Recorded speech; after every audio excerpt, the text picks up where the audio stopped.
Selesai perundingan di Rengas Dengklok, semua anggota golongan tua maupun muda kembali ke Jakarta untuk membahas lanjut rencana proklamasi kemerdekaan tanggal 17 Agustus 1945. Akan tetapi, mereka tidak bisa langsung kembali ke Jakarta karena dihadang oleh tentara PK.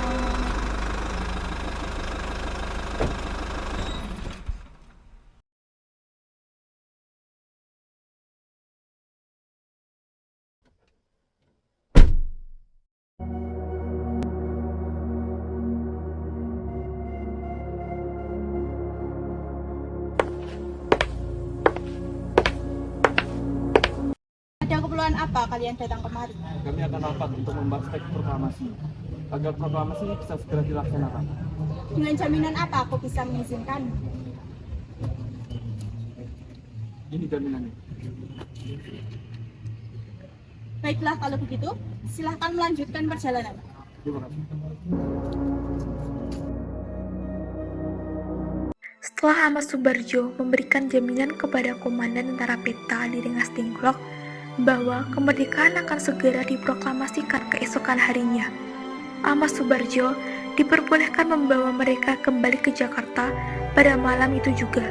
Akhirnya, pada tanggal 16 Agustus 1945, rombongan Soekarno dan Hatta tiba kembali di Jakarta pada pukul 11 waktu Indonesia Barat.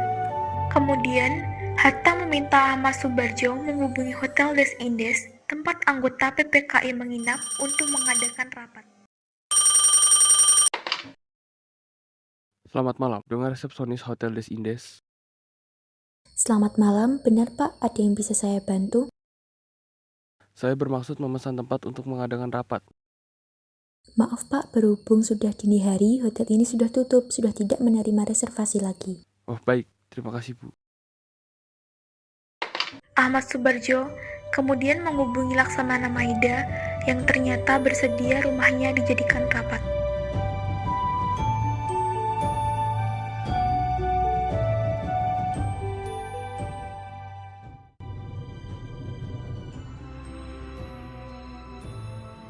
Selamat malam.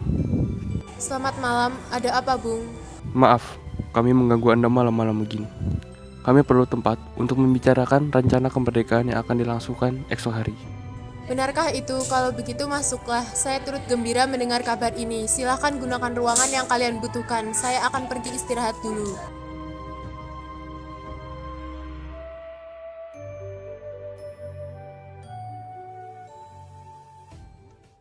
Setelah sampai di rumah Laksamana Maida, Insinyur Soekarno, Muhammad Hatta, dan ditemani Laksamana Maida menemui Mayor Jenderal Nashimura.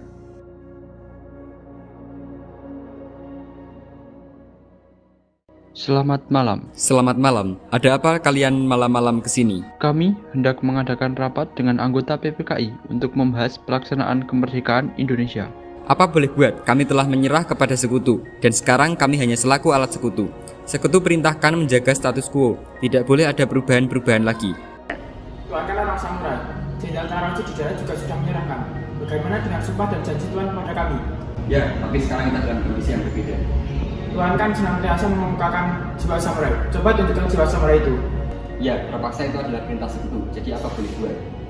Setelah mengadakan negosiasi dengan Nishimura selama 1 jam, namun hasilnya nihil. Kemudian, Soekarno, Hatta, dan Ahmad Subarjo membahas perumusan naskah proklamasi di ruang makan. Dalam perumusan naskah proklamasi muncullah beberapa pendapat di antara mereka.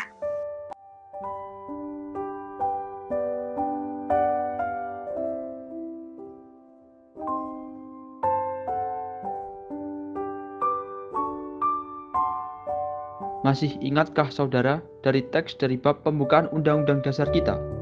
Ya, saya masih ingat, tapi tidak lengkap seluruhnya.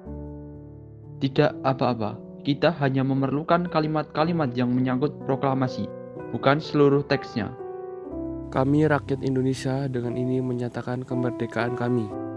Ini tidak cukup dan merupakan suatu abstrak tanpa isi. Kita harus mengatakan kemerdekaan Indonesia pada pelaksanaan yang nyata. Dan kita tidak bisa berbuat demikian tanpa kekuasaan di tangan kita. Kita harus menambah pikiran tentang penyerahan kekuasaan dari Jepang ke tangan kita sendiri. menulis pikiran itu ke kertas ini, Bu? Gini saja, saya mengungkapkan Bung Karno yang menulis. Bagaimana? Baiklah, itu ide yang bagus. Kami rakyat Indonesia menyatakan dengan ini kemerdekaan Indonesia. Hal-hal yang mengenai pemindahan kekuasaan dan lain-lain akan diselenggarakan dalam seksama dan dalam tempo singkat-singkatnya.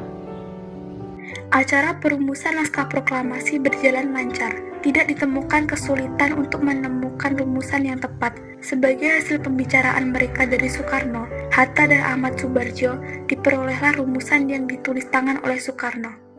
Pada tanggal 17 Agustus 1945, pukul 4 waktu Indonesia Barat, dibacakanlah rumusan naskah proklamasi untuk pertama kalinya di depan para hadirin yang berada di rumah Laksamana Maida yang langsung disetujui.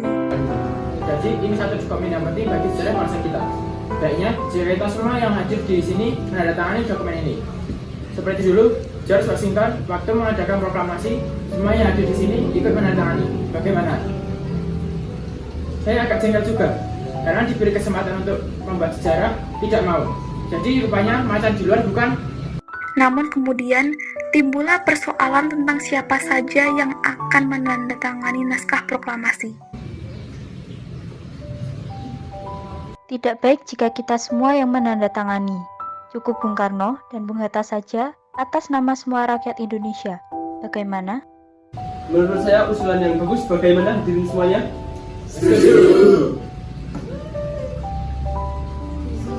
Soekarno meminta Sayuti Melik untuk mengetik hasil perundingan naskah proklamasi dengan didampingi BM Dia.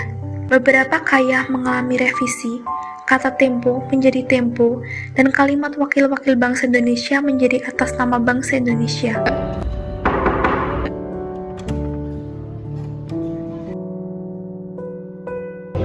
Bung, Insinyur Soekarno memerintahkan untuk mengetikkan naskah ini. Baik, Bung.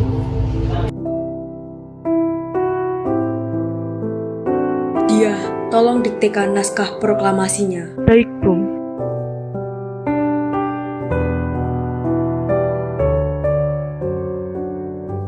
Proklamasi. Kami, bangsa Indonesia, dengan ini menyatakan kemerdekaan Indonesia.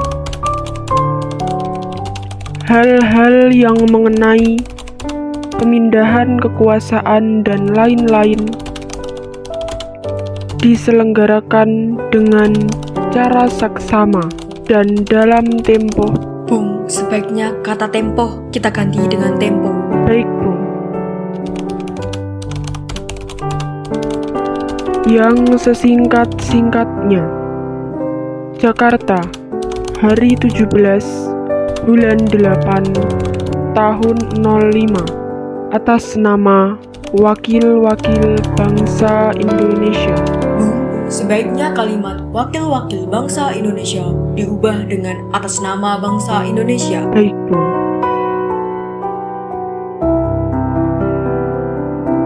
Naskah asli hasil tulisan tangan Soekarno diremas-remas oleh Sayuti Melik dan dibuangnya. Kemudian, BM Dia mengambil kertas itu dan disimpannya.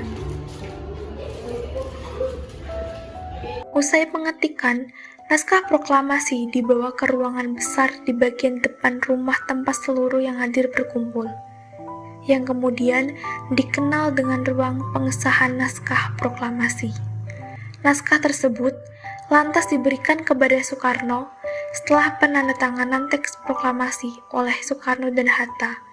Kemudian timbul persoalan mengenai bagaimana proklamasi itu diumumkan kepada rakyat di seluruh Indonesia dan dunia.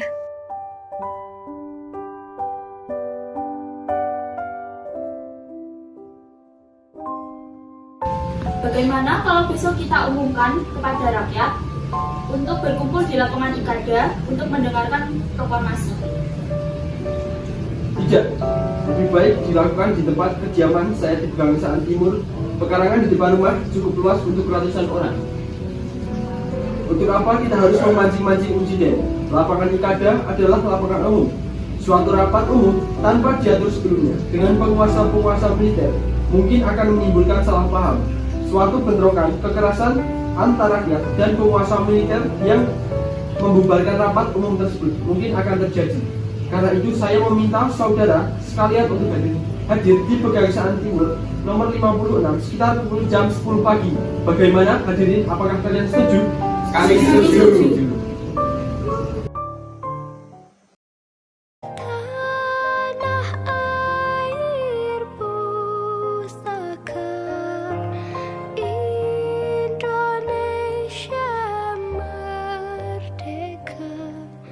Syukur aku sembahkan kehadiratmu Tuhan.